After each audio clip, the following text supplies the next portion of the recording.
I don't know. It's all right. What a standoff. Peak smash. Yes, and he shoots.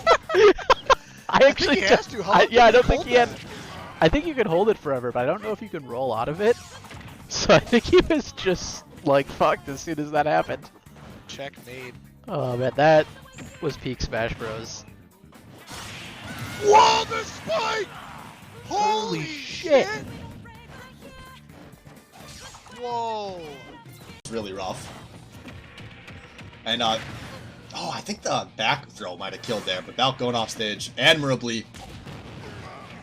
Valk just doesn't seem to know some of his kill options. He's dropped a few in a row here that have been, like, really simple.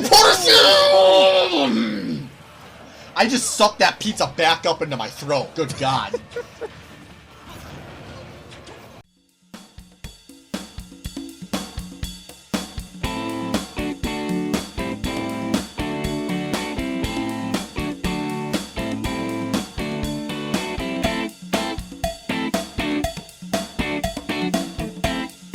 Welcome back for another episode of the Baddy Cafe. This is Chai.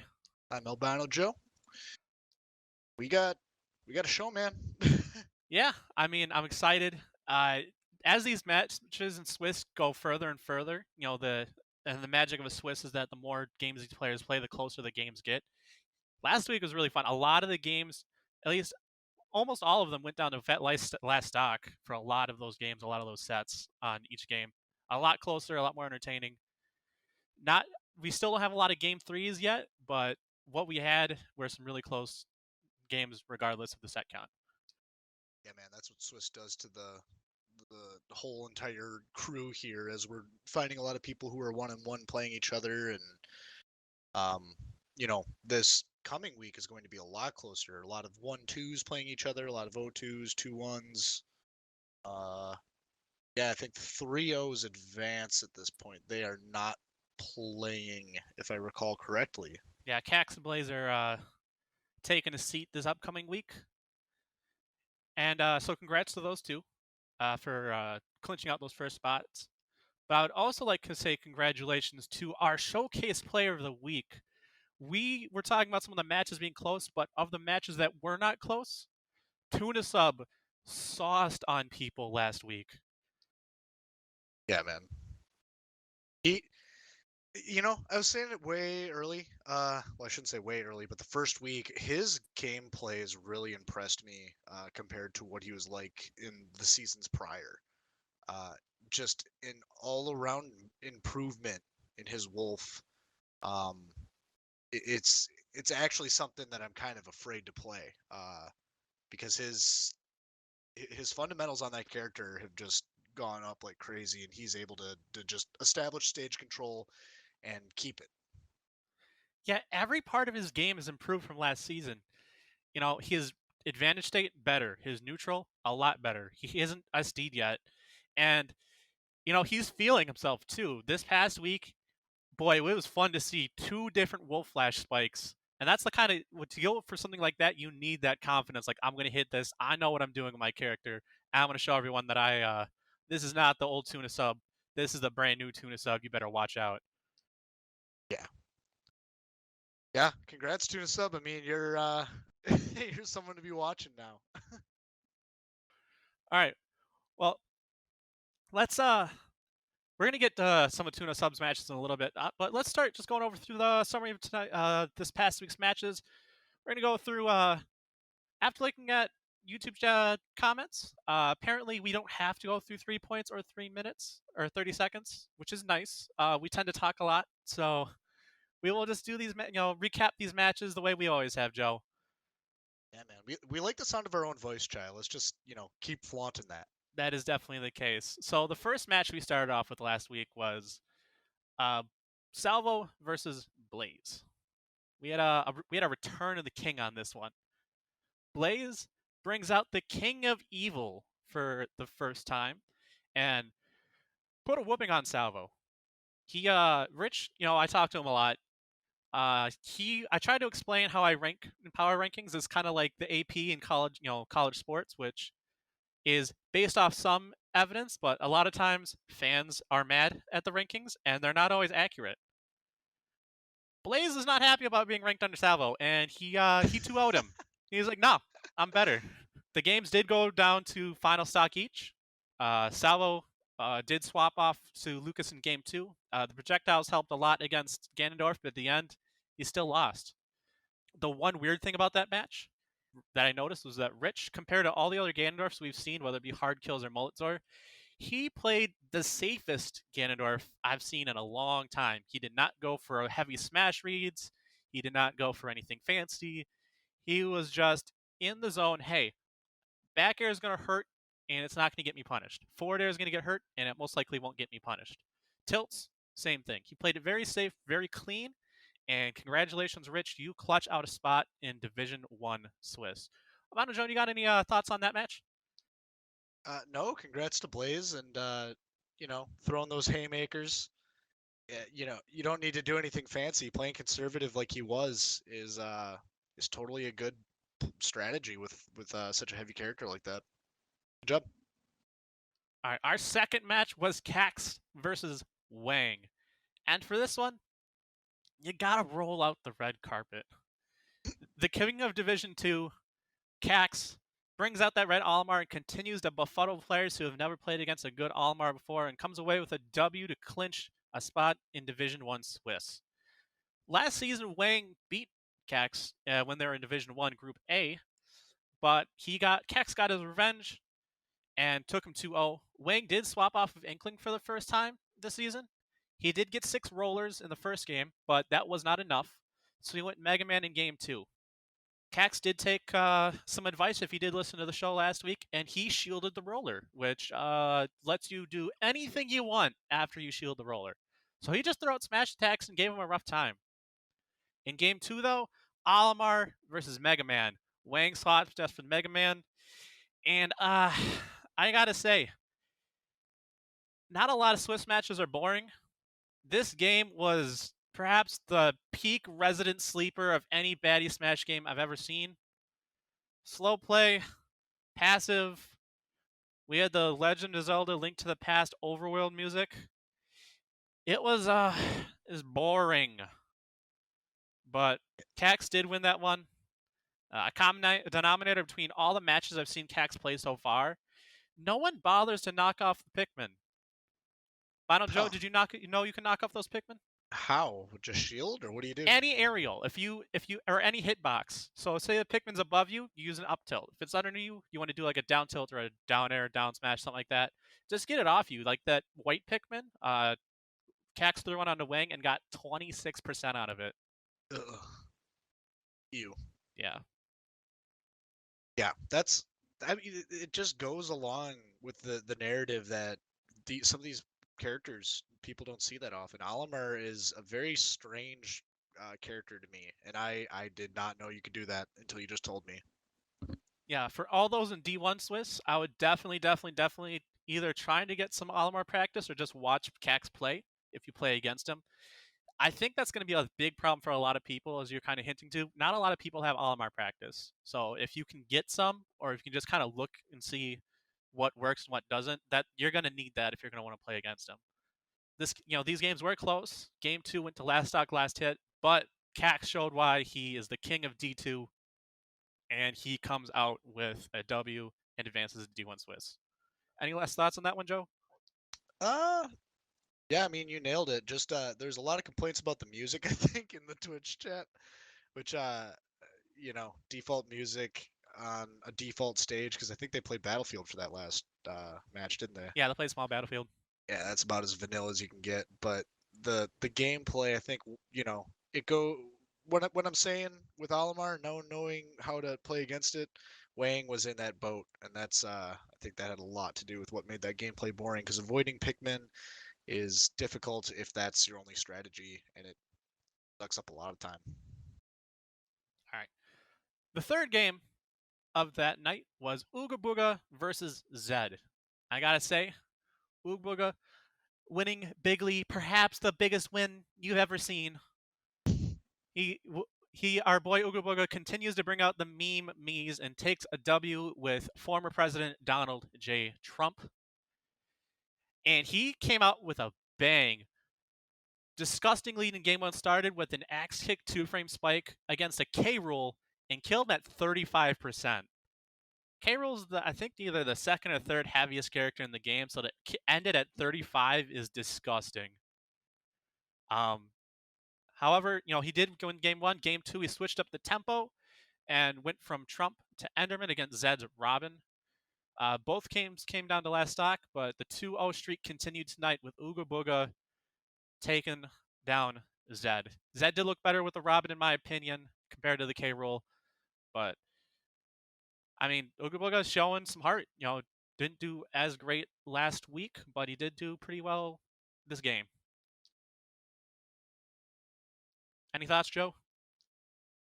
Yes, sir. I mean, last week he was playing against Toon. I believe Huckleton had the edge on him then, but it's very strange watching Zed play. That Robin, I really like that Robin on any given day, but I think his last stock was given up because he ran out of wind, I think. So, you have some of these unfortunate plays where, if you ran 100 matches, would Zed have the edge over Ooga Booga? Probably not, but you hate to see it when someone dies to something silly like that. Yeah, I mean, you love to see it also. But because fuck Zed in particular. Yeah. But I mean, that's kind of Baddy Smash culture. You kind of expect to see those things. Yeah, that is true. That is true. So our fourth game, we had the first game from our showcase player of the week. It was Tuna Sub versus Valkyrier. And boy, we had our boy Tuna Sub was eating some W's. I'll say one thing. I want everybody to look at me. I'm going to pass it to Corn after I say one thing. Let's go. That's a W. Let's eat one. Let's eat one. That's a W. How many people want to eat a W tonight? How many eat a W tonight? Yeah. Corn? Come in. That's all I want. As AJS ate some cold pizza on stream in perhaps the worst mukbang, the worstly produced mukbang ASMR available. He upgraded. He went from drinking a nice cold beverage week 1 to munching down, and Tuna Sub munched down Valk pretty quick. A thing that definitely didn't help was Valk had a bunch of SDs with Sephiroth. Sephiroth also being a really not a popular pick for winning games so far this season. But a big part of this set, again, was Valkyrier SDing with Sephiroth. It's a new character, and learning a new character is hard. And perhaps one of the biggest things that can hinder your game, and I know this from experience is picking up Bayonetta in the offseason, is that if you don't know your recovery range and the options you have, you're going to SD a lot. And that's kind of what we saw in game 1. 2 out of the 3 kills were SDs on Valkyrier's part. He did switch game 2 to his tried and true Falcon with something we've seen before. And he did perform better, but he lost. Another thing that was lost for us was the sing-along between KK and AJS on game 2. They were on Northern Cave, and AJS really wanted KK to sing, chant Sephiroth with him when One Winged Angel was playing. That day we learned that KK does not listen to the game with sound on, so of course he cannot sing along. However, I'm going to insert the audio clip because KK was a good sport and gave him chanting Sephiroth in the Smash Chat channel. I'm going to drop that right now.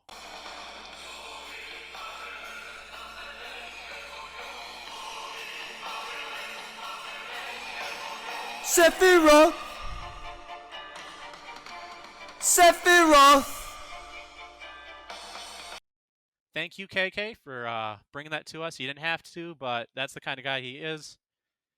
But lastly, the one thing I wanted to talk about was that Tuna Sub. I think he had the play of the night with a suicide side B. When we were talking about confidence with a character, just being, yeah, fuck it. You're off stage. You're at this height. Side B, nighty night. It was so cool, and I knew at that point that Tuna Sub, this is a new man. This is a new player right now. Any thoughts, Albano Joe? No, I feel like I missed out because I missed that game. It was I a good missed- one. I mean, yeah. it was one-sided. Tuna Sub ate him up like AJS eats some cold pizza.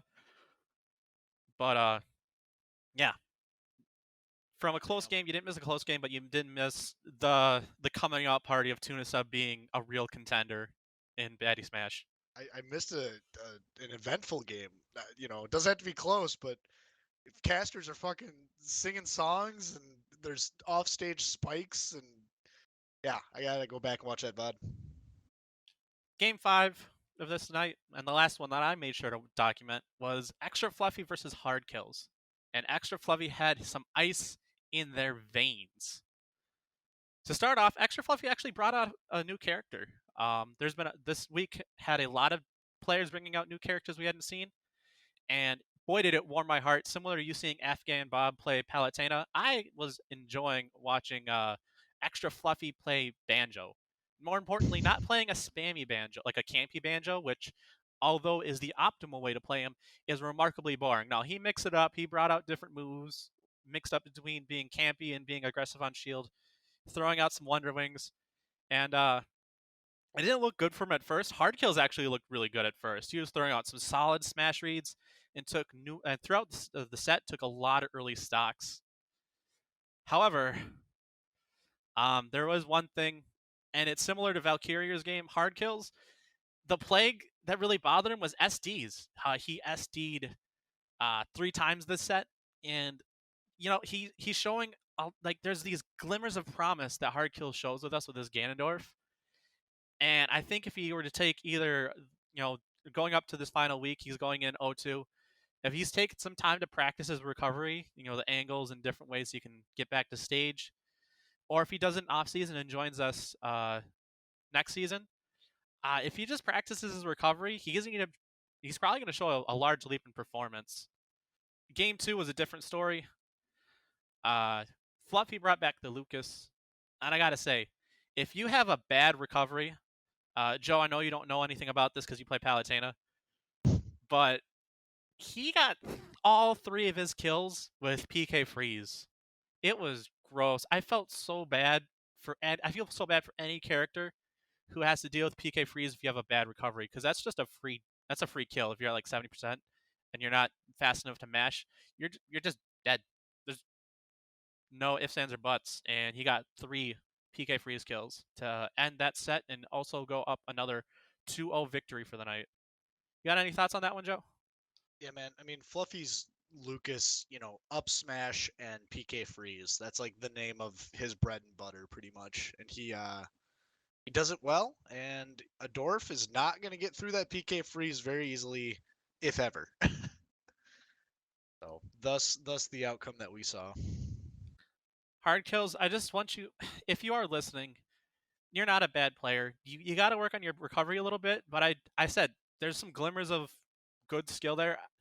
There's a glimmers of like game sense. It's just, you come back next season, have those recoveries worked on. I think you're going to do pretty well. All right, Oh, yeah. Joe, now's your turn. You got to watch the last 5 matches. Tell me a bit about the matches you spectated and which the notes you took. Yeah, I was able to. Yeah, I was able to watch them all, obviously. Since I think I casted all of them.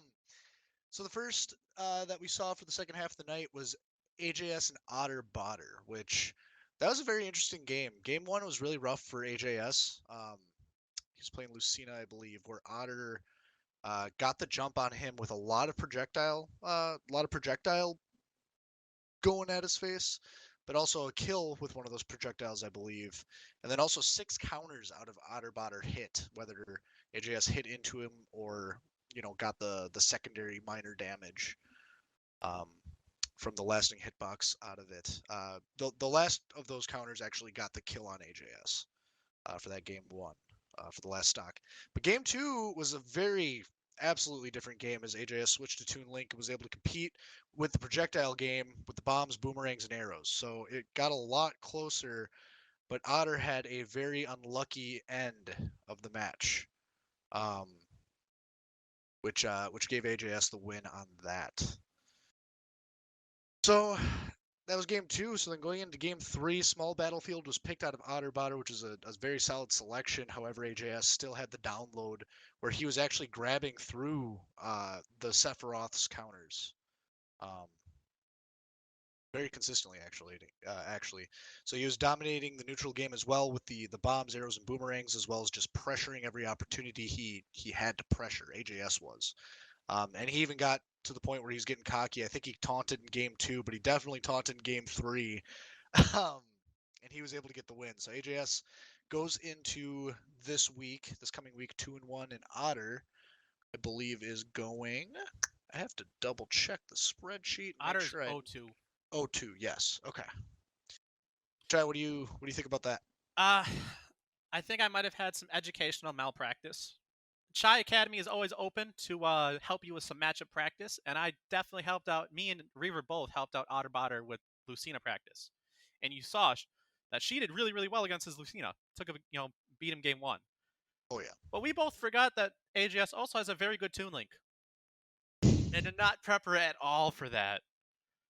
And it's so weird to see. Otterbotter is the best O2 player I've ever seen in Baddy Smash, and it's just rough because there's so much promise. There's so many good games out of her, and then it just falls short. And you're so close. But in Swiss, Division 2 overall is looking pretty solid. There's no absolutely terrible players, so someone's got to be O2. And for Otterbotter, despite looking pretty good throughout both of her games for the past 2 weeks, still looking. I mean, you're 0-2, and we'll see what happens. We'll see if she can make it out of the depths of hell there. But yeah, congrats to AJS. You're putting up a very, very strong fight, and definitely a good deserved win. And it's one of the few times that a character swap just completely turned the tables. Yeah, and AJS, admitted that he really wasn't practicing that Toon Link either, and he played it a lot in the latter half of the night. I'll get into that later. But something that I kind of just want to mention. So we have our O2 players established at this point: Zed, Valk, Hardkills, and Otterbotter. So they have to win out this coming week in order to make it into the secondary Swiss bracket. And kind of what you're saying, Otter has the chance to win out here. I mean, people that are still in are, Afghan Bob, Ooga Booga, Extra Fluffy, Huckletune are the 1-2 crew. I believe there's 2 more in there too, but yeah, actually no, there is not 2 more in there. 2 more will come out of the O2s, but you're looking at the people that are in the bottom portion, quote unquote, of this bracket, and maybe Otter's training might pull through, and maybe she'll make it through. Same with Zed. Maybe he'll practice a little bit and get up there, or Valk or Hardkills, but they're not out. They're still definitely in this. But moving on here, Lars and Huckletune was the match after that. So pretty much this, I won't say it was a runaway win for Lars, but Lars's Bowser definitely kept very consistent pressure on Huckletune's Link, and he wasn't really able to establish neutral, especially for the first stock of the first game. That was one of the fastest stocks I've seen Lars take. Then Lars was almost able to run it back. Huckletune was almost able to run it back after that first stock, but Lars still closed out game 1 with an up tilt while he was at 79%. So it was still a pretty close game despite how that first stock went. Huckletune did establish neutral and get some boomerangs out and everything, but that the sequences like that can only go so far. So game 2 had no swaps. Huckletune picked Battlefield. Again, the first stock was in full control of Lars, just like game 1. However, Huckletune really wasn't able to bring it back with his second or his third stock. So Lars won, bringing him to a 2-1 record. Huckletune is going 1-2 into this coming week. Got anything, Chai? Just the matchup of Bowser versus Link. It's such a weird one for me. It's probably difficult for both competitors because it's either, if you're Bowser, you got to be concerned about getting walled out by projectiles, which is something Huckletune's really good at. But on the other side, if you're Link and you fall behind against a Bowser's heavy, he hits hard, he's going to last a while, Rage is going to get even worse. It's I personally also I struggle a lot against heavies because if I fall behind in stock, I get really daunted. I'm like, oh geez, I got to bring this back right away, and that's when mistakes start to show up. And you could see that with Huckleton not playing as clean as soon as he got at a stock disadvantage. But Huckleton, he's a great link. I think he's got a good chance still to get out from into the next round of Swiss, even if he's 1-2 right now. But we'll see what happens next week. And he starts off going against Afghan Bob. The next matchup of the night, it was Head Reaver and Afghan Bob. And this game, I mean, it's always exciting when there's character swaps, and Reaver's been trying to kind of be that flashy dude who's always switching, never playing the same character twice. Although Martha's been his anchor, I believe, for all of his games so far in Swiss. But game one was Reaver playing Zero Suit Samus and Afghan Bob playing Pit, which it was incredibly close. Where no one was really confirming kills. The kills were at high percentages and they dragged on longer than they should have. Eventually, Reaver did gain the lead and got the win, where where it ended with a Zero Suit Samus spike off the edge, but it didn't necessarily confirm the kill, and Bob was able to up B out of it. And I think if Afghan Bob was able to aim that better, he might be able to snap the ledge. He might have even had a jump or two left as well. That would have helped him, but he ended up dying either way to that. Which, unfortunate. But in game two, we saw Reaver's worst start in his Baddy Smash career, I'm going to say. I have not fact checked this, but he's played Diddy. He SD'd twice pretty much within 30 seconds, I think it was. And Afghan Bob was playing Palutena and was able to keep his lead. It got a little sketchy, in my opinion, a little bit closer than it should have gotten. But Afghan Bob pretty much did clutch out the win on stock number 2 against Reaver's Diddy. And then game 3, Reaver switched to his anchor Marth. Afghan Bob stick to the Palu. The game was full of counters on both ends. But Reaver did get the victory at the end. And he's going into this next week 2-1 with a JV3 on that last game, I should add. So it's very convincingly in Reaver's favor. But Afghan Bob goes 1-2 into the next week. Chai, what you got? A couple thoughts. One, you said it was the worst start that maybe Reaver has ever had in a match. I think it's the worst start that anyone in Baddy Smash has ever had. There's a difference between, like, say you're playing against KK and you just get dumpstered, compared to playing a character you've played a lot, which Reaver's played a lot of Diddy Kong, and just killing yourself multiple times immediately. It was embarrassing. And he couldn't aim those up Bs, man. Like, he was couldn't. trying to slam into the ground, but he's just going off the edge. I don't know what happened. I was flabbergasted. My jaw was legitimately slack just looking at it like, bro, what's happening? Like, what? And then secondly, and this is me being the ultimate hypocrite, but I'm working on changing this. I think Reaver should too. His Marth is so much better than any other character he's shown in quite some time. Dude, just stick with the Marth. If you end up like me and losing in later Swiss, if he gets to Swiss 2 and he keeps on, and if he loses games by playing these crusty characters of his that is just not showing up as well, like, yes, you won, you switched to Marth, but like, just play Marth, man. You're really good at it. Marth is a fun character to watch, and just stick with Marth. Don't pull a Chai and end up losing sets because you tried to do something else. Just stick to what you know. Learn from my mistakes. Like, I think it's weird because he's just I don't know what he's thinking. I have not talked to Reaver much in terms of, like, about the league and about the character selection that he's doing, but I really can't tell if he's trying to prove something or if he's just comfortable just on anyone and just doesn't care and is thinking, like, mind gaming to the point of, like, oh, I'm gonna play Zero Suit because that's gonna work better against Palutena or something like that, or his Pit. I don't know what's going on, but he does not want to marry a character, even though everyone in the peanut gallery over here at least is saying, dude, your mouth is great, what are you doing? Silliness. Well, Moving on to the next match, Ooga Booga versus Tuna Sub. Oh man, how can I say this? Ooga Booga won the first game if you stopped it at 6 minutes and 54 seconds. It was Stop the count. It was clear as day. Ooga won that. He had the lead. However, the production staff chose to prolong the game to the point where one player had 0 stocks left, which I guess I could talk to AJS about that. It was an unfair decision that wasn't agreed on by all parties, I guess. And since we're pending litigation, I cannot comment further on game 1. So I'll leave that one alone, Chai. I mean, if you want to say anything more, you can. But as Baddy Smash's lawyer, I don't want to jeopardize the organization here.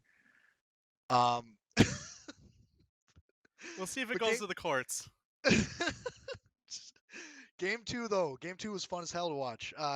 Tuna, I mean, that was a really close game. Tuna's Wolf got an early offstage recovery spike, where Uga was trying to kind of jump off the edge or do something. I don't even know what he's trying to do. He might have just been on the ledge, but a spike came out of a side B coming to stage, getting Uga's young Link off, directly down. So that was incredible. But stock 2 remained close, but Tuna really did get a rhythm at the latter half of that game, and he ended up taking game 2. Also, he did actually take game 1. So Tuna Sub won the series. He goes 2-1 into this week. Uga is going 1-2. What are you thinking? Despite the controversial game 1, which we still have to see who actually won that, Tuna Sub we were talking about it before. He is the showcase player for a reason. He's looked remarkably good. A thing that I didn't really notice until this game is that he's gotten really, really good at using his dash attack and neutral to cross up shields and throw out different options. He did either dash attack into grab or dash attack jab or dash attack into up smash frequently, and if you're not ready for those kind of mix-ups, which a lot of people aren't, it's free damage across the board. And again, two wolf flash spikes. For those of you who do not know, it's much better to just stay on stage and ledge trap Wolf instead of trying to edge guard him, because you die that way if you get hit with side B. Some things were learned on what you should and should not do. Ooga Booga, take some notes. Don't try to edge guard Wolf or off stage. It's not worth it. But yeah, I actually was just excited to see that other new pick from Ooga Booga. I think it could be one that he could expand on. And but overall, congratulations, Tuna Sub. You are showing us a lot of heat and a lot of growth as a player. Oh yeah. So going into the final match of the night, AJS versus Extra Fluffy, and AJS stuck with the Toon Link in game 1, and Fluffy picked Pit, which I think he has played in the past. We've seen him play in previous games. So Fluffy had the early game, but AJ game with pretty much with up airs and down airs. I don't want to say he was spamming those, but those were definitely his biggest moves that were getting the game for him. So AJS finished game 1 almost a JV2. He had 48%, or sorry, 4.8%. But he got a pretty convincing win on Fluffy there. And then game 2 was a lot more fast paced, where there was a double swap. So AJS did bust out the Lucina to keep up a lot of pressure on Fluffy, and I believe Fluffy got the reaction pick in that. So he picked up Lucas knowing that AJS was going to play Lucina, which getting some projectiles in there doesn't hurt. I think it was a good pick. And then also Fluffy really does like to swing for the fences with Lucas's up smash, which he did get one of those. So the name of that game was AJS really got Fluffy to high percentages at like 160% plus were the first 2 stocks, were Fluffy's first 2 deaths. But I just want to correct the record on something. On stream, I said that AJS dropped his shield when Fluffy was doing an up smash. It turns out it just went through shield. It like hit his foot or something like that. I still don't understand what happened when I was watching that, but I did not see a shield drop. So, yeah, Lucas's up smash just has an insane hitbox that hits through a lot of stuff, I guess. Yeah, that was just so Joe, a lot of times if you and this will probably explain a lot of things to you that might have frustrated you in the past. If you do a certain amount of damage to someone's shield, parts of their hurt box will be outside of their shield range, and then you can shield poke, which means if they you hit part of their body that isn't covered with the shield, you can still hit them while they're shielding. So His shield was pretty full though. That's what kind of surprises me. Like, I see it and I get it, but I don't know. I guess I didn't think that it would happen that early. That normally happens when your shield's a skittle, at least in my opinion, Yeah, or in my experience. there are certain characters who have some complete baloney sausage shield poke moves. Lucas's up smash and down smash are some of them. I know Roy's uppy is another classic example of moves that no matter what, you're going to get shield poke, and it's really annoying. But that is something that Extra Fluffy, although he did lose this set, has taken to his advantage. I do want to give a shout out to AJS. Him along with Candy, I think, are some of the best examples of players who have, we have a lot of success with the solo mains in our league, but Candy and AJS are great examples of, hey, I got two characters I'm really good at. They cover the matchups that the other one are bad at, and I'll just stick to those two. And I think if you like playing multiple characters, 2 is the magic number. And those two showed what you can do if you have a good second option in case the first one doesn't work. Oh yeah, I agree with that. I mean, you have a main, you have a secondary that's like kind of close to your main, and then pocket picks don't hurt. To have someone that you think plays like no other character that you have. Yeah, but that's my opinion on that, I guess. Yeah. With that being Anyway. said, going on to our power rankings, we do have a few shifts.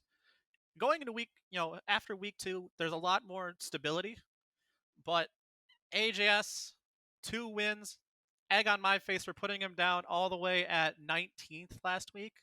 He moves up 5 spaces. He's our big gainer of this week, and he's now at 14th. And Huckletune and Otterbotter take a bit of a dip. Huckletune down 4 spots to 18th, and Otterbotter still the best O2 player on this list, but is down 3 spots to being at 20th. Cacts and Blaze also seal up the top 2 spots in Division 2. Congratulations for advancing. Looking at the tape, I think Cacts just barely edges out Blaze as the best player in Division 2 this season, just because he had a few matches that are a little more dominant. And you could really debate either way if you think Cacts or Blaze is the better player in Division 2, but we'll get to that later. Up next, though, we're going to go into one of our favorite segments, Albino Joe. The good. The bad. And the ugly. And the baddie. The baddie. All right. Well, here's what was good, and we've been hyping up these 2 players, but what was really good, Tunisub and AJS both started off 0-1 going into this week and handled their business, winning 2 in a row. Did you expect either of these players going 2-0 this past week, Albino Joe? I mean, not necessarily. But looking at that first matchup that both of them had, AJS was against Cacts and Tunisub was against Blaze. So it's kind of telling that these guys are kind of coming back from the dead, quote unquote, with the 0-1 record going into that last week.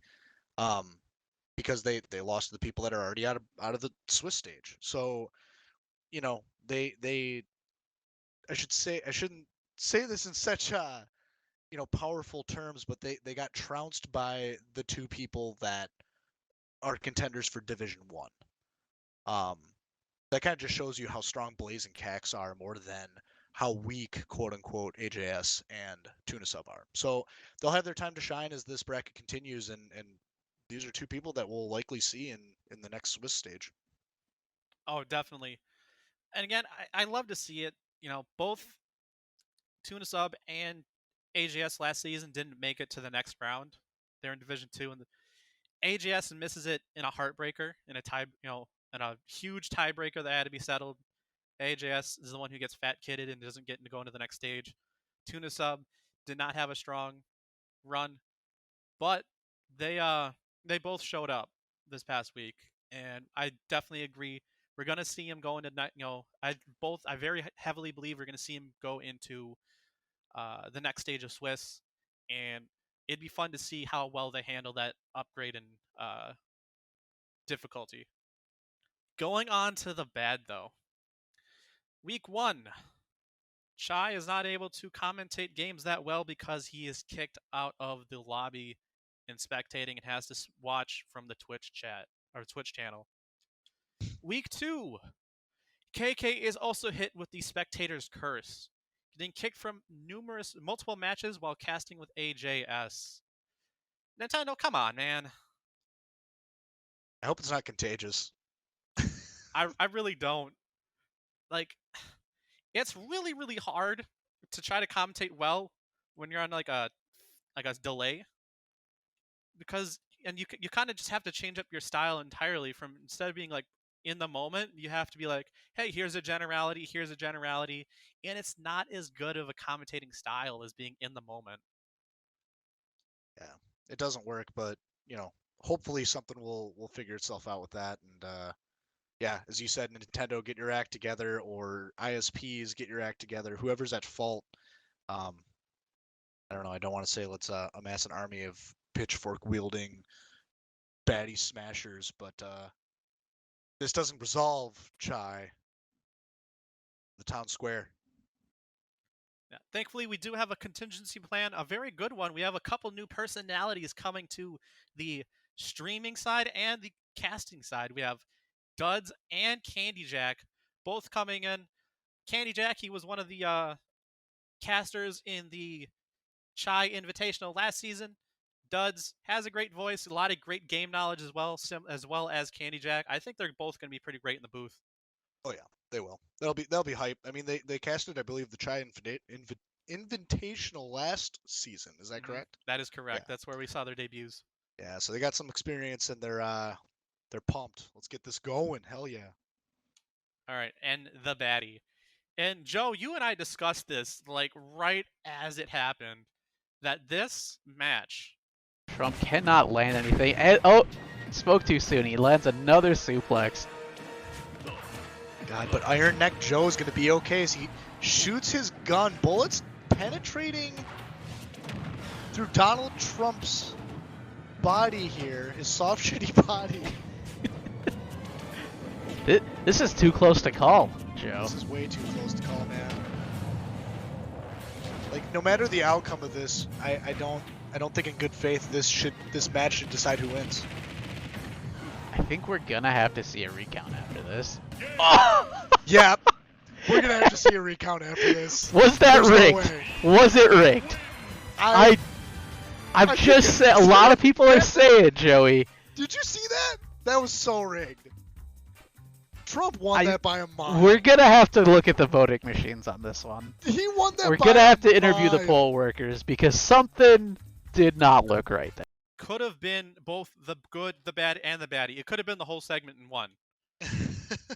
But you know when people say like, "Wow, imagine showing someone in 2003, who were playing Melee that Banjo, Snake, and Joker from Persona 5 were all playing against each other?" No. Yep. The real surprise if you told someone in 2003, in Smash 5, Smash Ultimate, you know what the real hype matchup's going to be? Joe Biden versus Donald Trump. Settle it in Final Destination. Get her done. Similar to the election, Joe Biden pulls that out controversially, but I mean, that was fun to watch. The meme lord Ooga Booga making the memes contagious. Tuna Sub giving us a great show in that game 1, and Twitch chat popping off with so many jokes. It was probably maybe not the cleanest match of the night, but one of the best spectating events we had last week. And it's Baddy League in its core, some silliness like this. Yeah, thank you so much, Tuna and Ooga Booga, to give us that match to commentate on. Yeah, that was peak entertainment. Without people, without you two, yeah, that it's gonna be remembered for seasons to come. That was fantastic. Yeah, kudos to those two. But coming next, we have our first interview with the Season 1 champion and a new member to the streaming booth and casting booth. We have Duds coming up next. Ladies and gentlemen, the first interview of the night. We are here with Duds. Duds, what's up, my dude? How about do? Joe, my bro, keeping that. Chai, my guy. How are you two? Oh, I'm doing well. We're Chai, how doing are four. you? We just did the Baddies, the Chai Invitational draft, and I got Fat Kid picked on my own event. Yeah, well, you know what? That's gonna be its own standalone thing, and you good, man. You good. It's all right. You'll show them all. I got the But chip on my shoulder now. you've got no expectations to meet. So like any good you'll do will be that much more magnified. Chai's got everything to prove, but Duds, you have proved yourself in the past. You know, the league has evolved a lot since season one. You know, season one when you were the champion, right?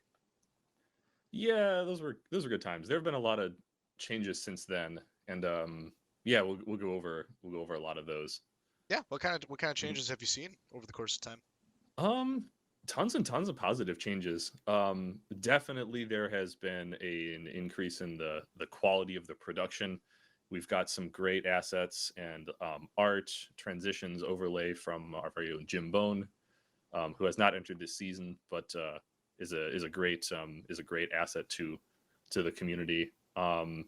Great pre-production and additional content with the Baddy Cafe, and highlight reels from Candy Jack this season and KK last season, and definitely the skill cap in general has gone up as well, with a lot of hot rookies coming in over past seasons and this season especially as well.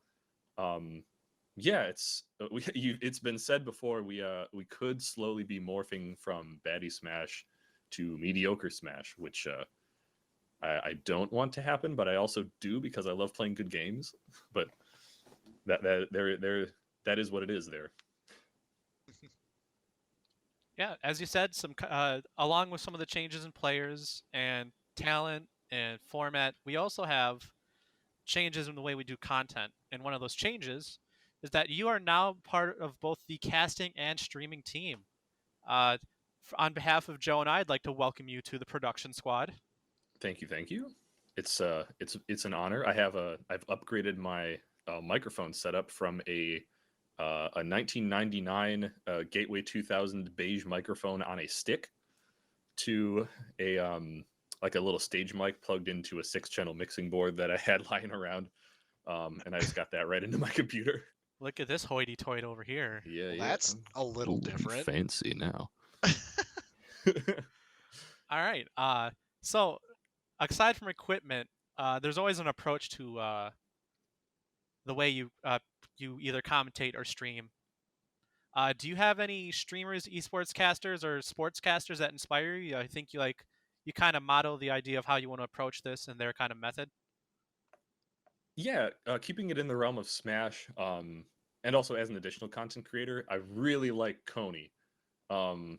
He I think he's a really relatable guy. We're both in our 30s. We both have like a slightly, I don't want to sound condescending, but like a slightly more like worldly and mature perspective on things. But yeah, whenever I would be commentating, I really need like another person to riff on. That's how I do my best work.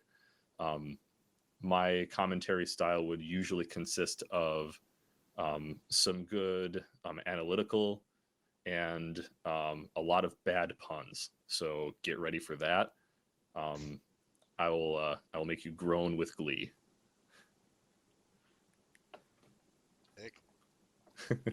Worldly and mature, boys. Makes you groan with glee. The bad puns. I got dad jokes for days. Oh my god. Well, do not get me started. Shifting off of the puns and the groaning that the viewership is going to have to endure. Going into your gameplay here. You're part of the Million Character Squad, you know, along with Chai, along with Reaver, handful of others that, you know, I can't think of right now off the top of my head, but we know Falco is one of your best characters. But in a world where you could no longer play Falco, what character would you default to? It's definitely true. I've been a Falco loyalist for basically since Melee, but I was pretty terrible at Melee. Back in college when I was playing Brawl, God, I'm old. Was was yeah when I started to get good at Falco again. Falco was a bit busted in Brawl. He got really nerfed hard in Smash 4, but I still kind of stuck with him. Ultimate he's good, but kind of linear. If I had to pick a different character to main, I'd probably pick one of my secondaries. It'd be a little bit of a weird pick. I think I'd go with Mewtwo. Okay, I could definitely see that, man. Yeah, and I kind of do so out of a bit of like a contrarian habit. I am a big proponent of the underdog. I like to pick kind of odd characters that don't get much representation. I don't ever plan on getting like super good and like putting in all the crazy amount of hours into maybe like a higher tier character to get big results and win money. I just kind of want to play a character that not a lot of people would be as familiar with, but kind of still has some sauce. I think Mewtwo's definitely got some sauce. Hey, riffing off of that a little bit. Everyone's got things to work on, even the top players of this league, including yourself, KK, Candy, etc. What have you worked on in the off season to help get you ready for this season? And what advice would you give someone who's kind of growing in this league is to be a better player, to get the most out of their time playing? I guess it's a two-part question. Yeah, that's a good multifaceted question. Definitely what I've been working on is playing the nooch better. That is the neutral game. I tend to try and overextend advantage. So if I like whiff a combo, I still try and keep it going, or I land unsafely on somebody's shield.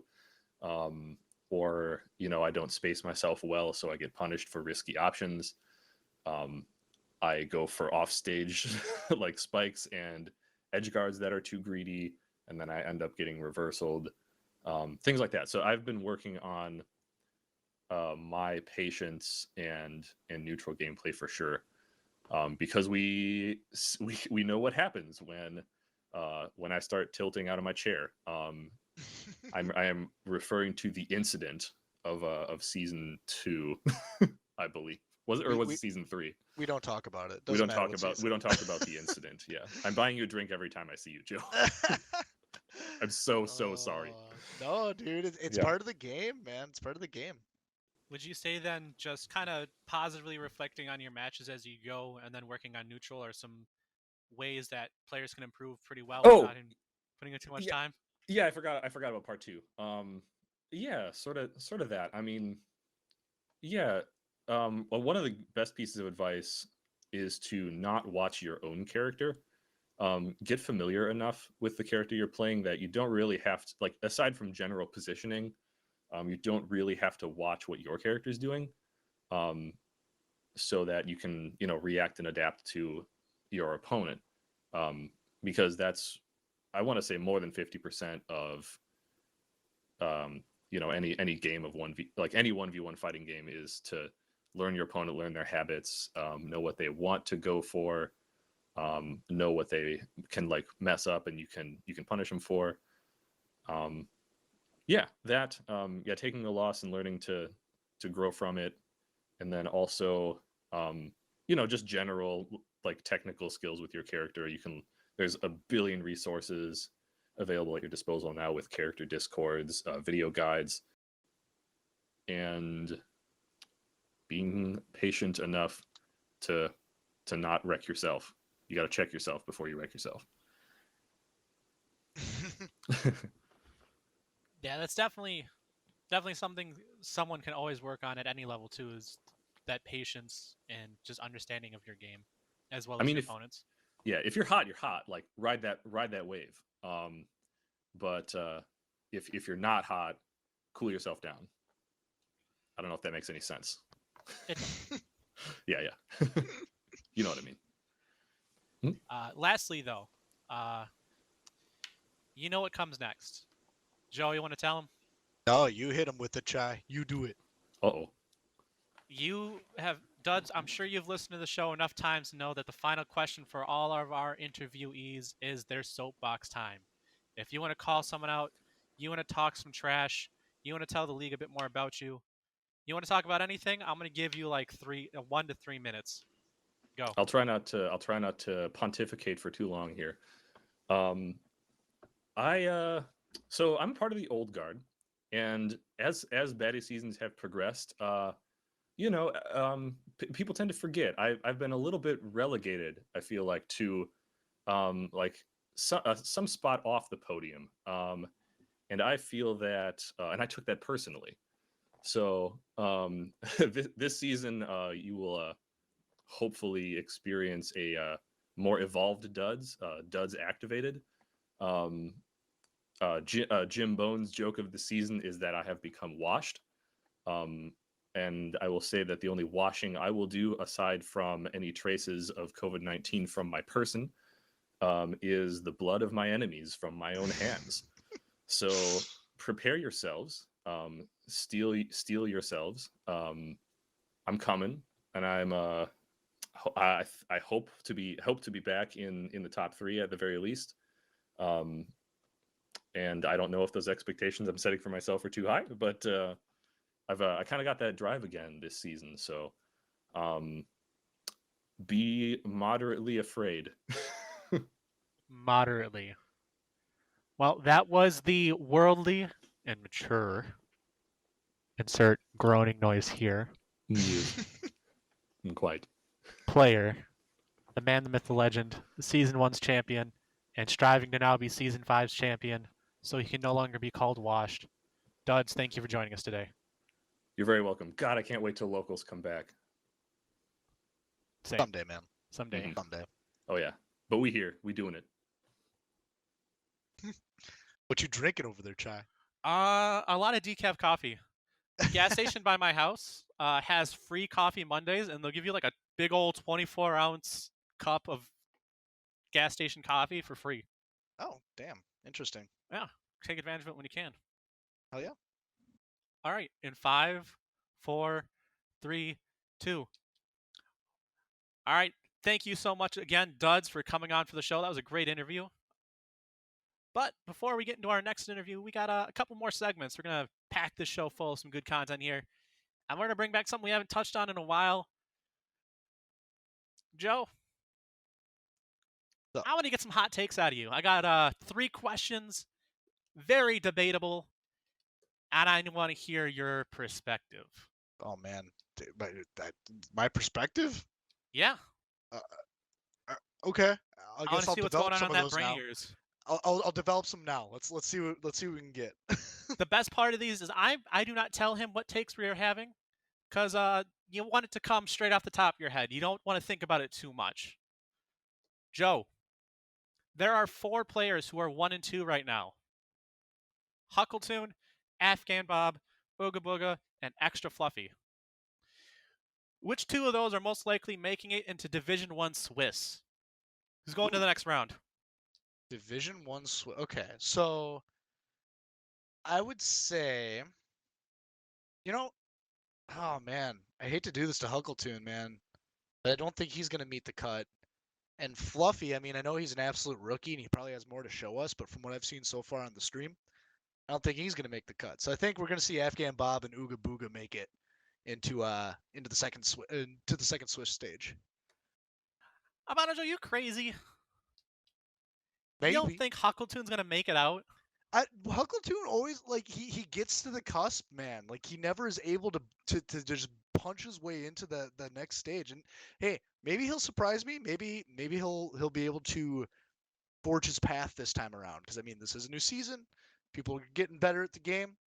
But Ooga Booga, his Minecraft Steve, I don't think enough people know what Steve does at this point.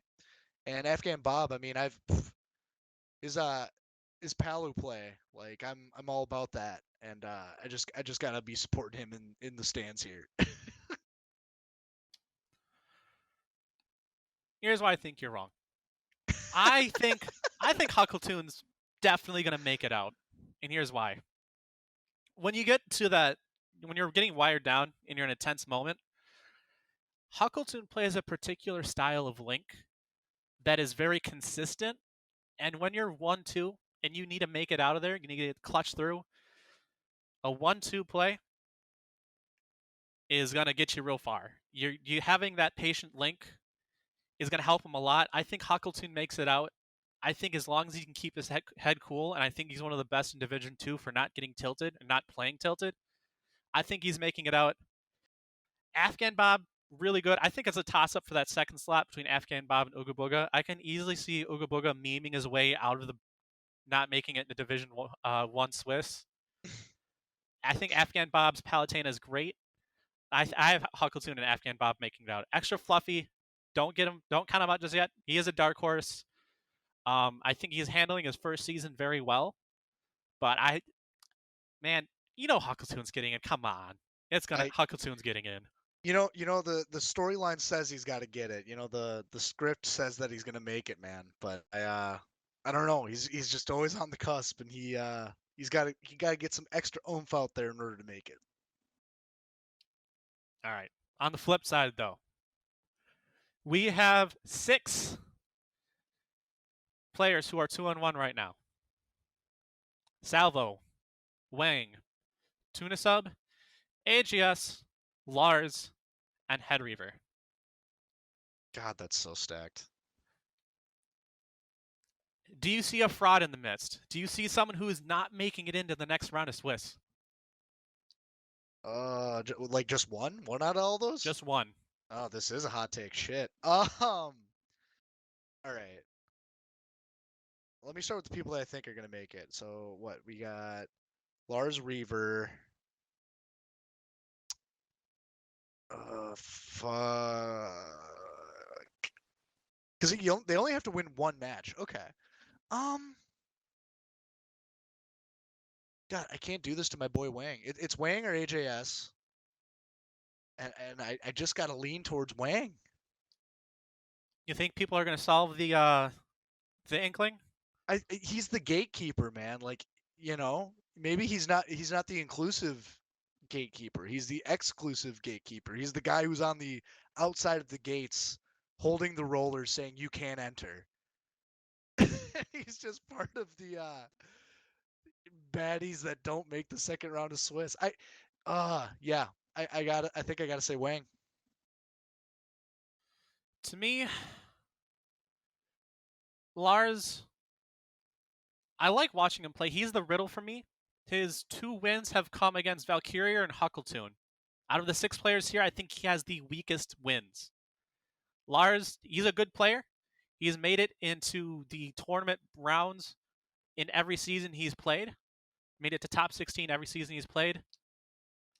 But out of these 6 players, I think he's the one who's just going to miss it. I don't know. When I look at this list, as you said, it's a pretty stacked list. That is my pick for who's not going to make it out. I don't think he's making it out. I think this group is stacked. Even though Lars beat Huckleton, I thoroughly believe that of the 1-2 players, Huckleton is the most likely to get into Swiss. Well, we'll see if Lars can shut me up. Yeah, Lars, AJS is the other question mark I have in that too, man. Like again, self-admitted, he has not practiced much in the off season. He is obviously trying and doing really well this season so far with the 2-1 record after losing to Cacts in the first round. Facing Tunisub, like all those matches that we're gonna see next week, or this coming Wednesday, are gonna be really freaking hype. Tuna AJS, Lars Headreaver, Salvo Wang. Those are all freaking nutty.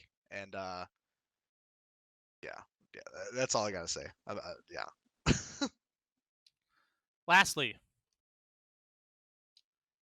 we talked about this a little bit earlier, hinted at it. Who do you think impressed you more in Division 2? Who had the better run? Blaze or Cacts? Who is more impressive, as in blew my expectations out of the water more? Who do you think is the number? If you were to say the number 1 player in Division 2, who would you say? Oh, jeez. I think I'd have to say Cacts. I would love to see these two play each other. They have very different play styles, and an Incineroar against an Olimar is like kind of the default main game. That I think just goes to Cacts. Whatever they bust out for secondaries, I have no idea. But I think Cacts, just his story, man. Blaze has always been consistently pretty good. He's gotten a little bit better this season as far as I can see. Cacts just didn't even have a chance to play last season, so yeah, he gets that. I think you might be right. However, I think you're wrong. Ooh. I've been thinking about this. I think Blaze, I think he is just a bit more. I gave him a lot of shit week 1 for coming close to losing against Tunisub, but as we've seen, Tunisub's legit. I think Cacts is very, very good. However, I think Blaze is a more experienced player. I think Blaze he placed higher than Cacts last season in the playoffs. He came in 9th place. I think if they were to go in a matchup, I think it's very close, but I actually think Blaze is, although I rate Cacts higher in the Division 2 power rankings because of his head-to-head matchups, I think if they were to go toe-to-toe, I think Blaze beats Cacts in like a Game 3 scenario. I'd love to see that in the second stage, just Swiss, because I honestly don't know. It's a coin flip in my head. I wouldn't say do you want to bet on it, Chai, but we'll save that for next week. Anyway, what you got? What's next, huh?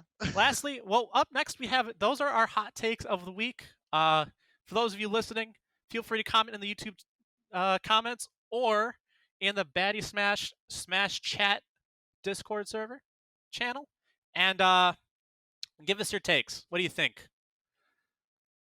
But up next we have our interview with what I've crowned in the power rankings the king of Division 2, last week's Showcase Player of the Week, and man with remarkably better internet compared to last season. We have Cacts coming on to close out the show. But before we introduce our second interview, I'd like to thank our sponsor for the week.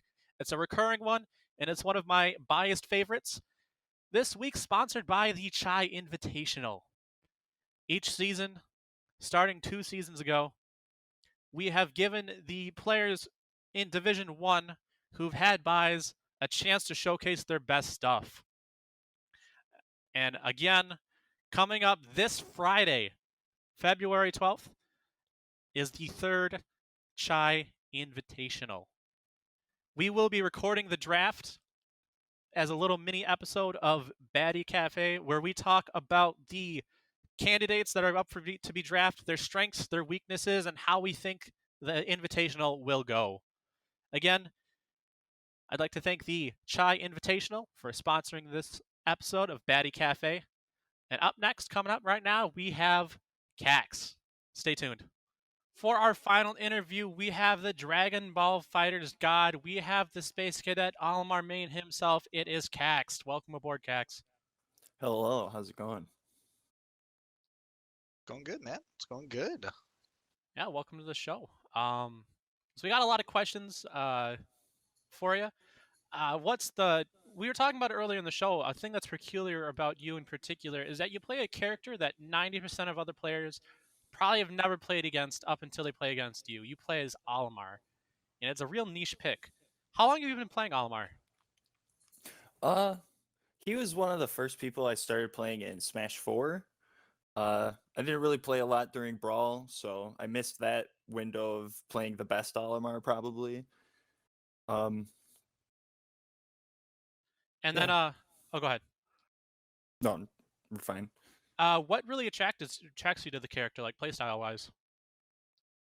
Well, my favorite thing is that his whistle has super armor on it, and I just think it's just so hype when you whistle an attack and don't get killed from it. So that was one of the things that drew me to him, even though that's like super hard to do.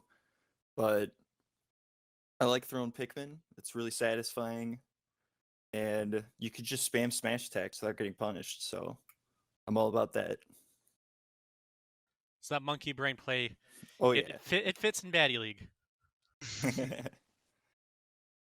The Cacts. I've noticed that you your name in the season has been Cacts. I'm assuming that's short for cactus. I don't know, but that's my assumption. But when you go into the arena, your name is Captain Knots. I'm not going to ask you what's with those names or anything like that, but I am curious, what do you know about tying knots or cacti in general? Like cactuses, cacti? It is cacti, right? I believe so. Oh, okay. um, well, as far as knots go, I could tie my shoes. I could do a pretty mean double knot, but can't say the knowledge goes beyond that too much. And yeah, as far as cactuses, I've just been a really big fan. I guess I don't really know too many different types of cactuses and stuff, but they're aesthetically pleasing to me, so I chose that as my name without the U for some reason. Little sus over here, man. I'm surprised you can't just name a bunch of scientific cacti that no one's aware of, or any cool cactus facts. I guess I should get studying. All right. Next time I hear from you, I want to hear something. I'll come up with some cactus facts. Hell yeah. Some factus. Yeah.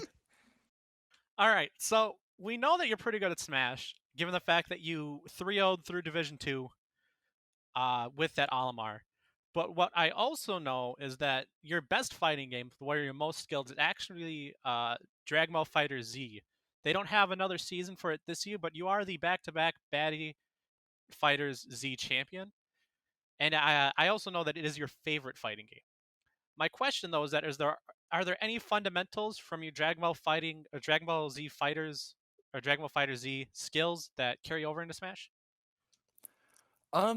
They're really different games.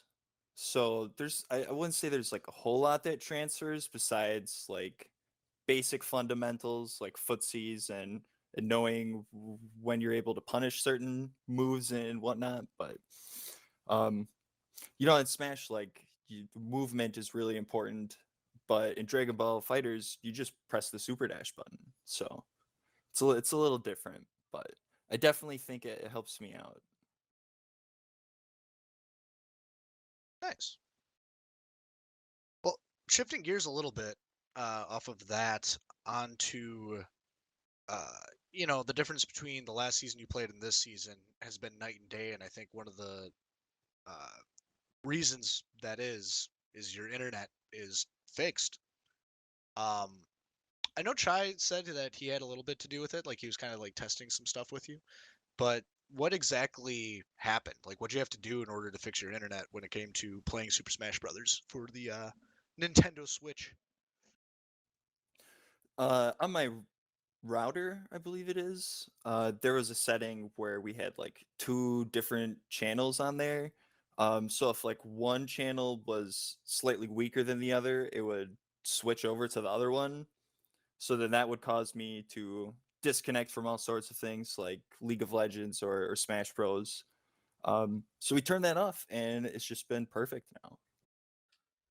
All right, so Duds. All right, I can't believe I just called you Duds. We're gonna edit that out. Excuse me. I was looking at our list of questions, and I have both interviews next to each other, and my message between me and Joe. And I accidentally scrolled up and was looking at Duds' questions. Get good, Chai. Everyone knows We'll Kayaks cut is more that out. handsome than Duds. Put that in the video, though. All right. In 5, 4, 3, 2. So, speaking about things we both like, I know that you have a Luigi, Lucas, and Joey's favorite player. You also have a hero secondary. Boo. Do those characters compare to your Olimar? And do you think you'll bring out any of those characters this season, or is it ride or die Olimar this time around? I really think I'm gonna do the ride or die Olimar.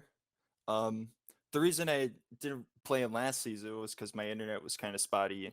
And I think it's really important to be able to be precise with movement and stuff because it's super hard to land with Olimar. But yeah, I think I'll stick with him, hopefully. Cool. Well, I already kind of touched on the internet problem, but now this is your second season in the Baddy Smash League. again, aside from the internet, what have you done between the seasons to kind of up your game? Did you approach the season any different than last season, or are you kind of just playing casually? Did you play it all in the off season, or what was kind of your mentality going in?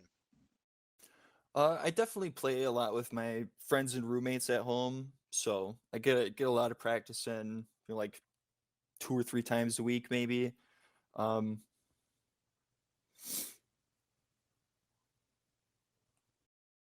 Okay. So just a little bit of practice, nothing like too intense. You're just playing with your friends occasionally.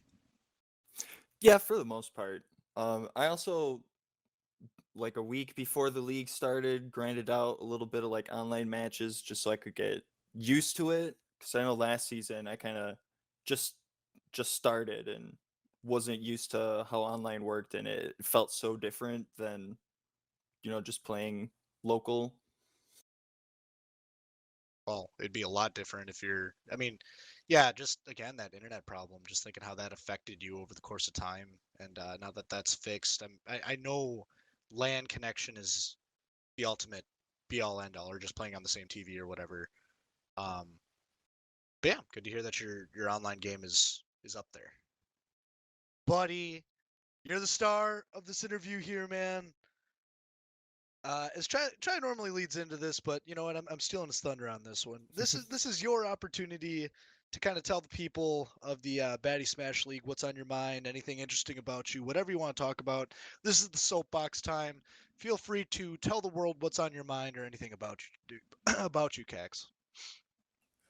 Um, I don't really know what to say. I guess I'm just really excited for this season. I'm glad my internet's working, so I can whistle people's smash attacks and hopefully punish you for it.